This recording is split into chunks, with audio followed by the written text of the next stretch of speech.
വാളംപുളി ലൈറ്റ് ചൂടുവെള്ളത്തിലിട്ടിട്ട് കുതിർത്തി പിഴിഞ്ഞെടുത്തത് തിളപ്പിക്കുക. എന്നിട്ട് അതിലേക്ക് ഈ ഉണക്കമീൻ ഇട്ട് കൊടുക്കുക. മുളക് പൊടി, മഞ്ഞൾപ്പൊടി കൂടെ ഇട്ടിട്ട് നല്ലപോലെ ഇത് കുറുക്കിയെടുക്കുക. പുളിവെള്ളം വറ്റി മീനിലേക്ക് പിടിക്കുവോളം നമുക്ക് ഇളക്കിക്കൊണ്ടേയിരിക്കാം. കുറുക്കി വരുന്ന സമയത്ത് കുറച്ച് കറിവേപ്പിലയും ഉപ്പും ഇട്ട് കൊടുത്ത് വീണ്ടും ഇളക്കാം. വെള്ളത്തിൻ്റെ അംശം ഫുള്ളായിട്ട് വറ്റിക്കഴിയുമ്പോൾ നമുക്ക് തേങ്ങ ഇട്ട് കൊടുക്കാം. ഒരു 4 മുറി തേങ്ങയോളം നമുക്ക് ഇട്ട് കൊടുക്കാം. എന്നിട്ട് അത് വീണ്ടും ഇളക്കിക്കൊണ്ടിരിക്കാം.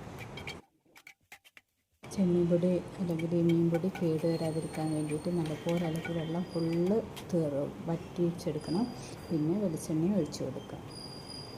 നല്ലപോലെ വറുത്തിട്ട് തണുക്കാൻ വെക്കുക. തണുത്തതിന് ശേഷം മിക്സിയിലിട്ട് അടിക്കുക. അതിനുശേഷം ഉരുളിയിൽ കുറച്ചും കൂടെ വെളിച്ചെണ്ണ ഒഴിച്ചിട്ട് വീണ്ടും ഈ മിക്സ് വറുത്ത് വെള്ളം ഫുള്ള് പോയിട്ട് നല്ലപോലെ മുരിച്ചെടുക്കുക. ഇങ്ങനെ വറുത്തെടുത്ത് വെക്കുന്ന ഉണക്കമീൻ ചമ്മന്തിപ്പൊടി ഒരുപാട് കാലം കേട് വരാതെ നിൽക്കും. അതിന് വേണ്ടിയിട്ട് നമുക്ക് നല്ല കണ്ടെയ്നറിൽ സൂക്ഷിച്ചെടുത്ത് വെച്ചാൽ മതിയാവും. ഒരുപാട്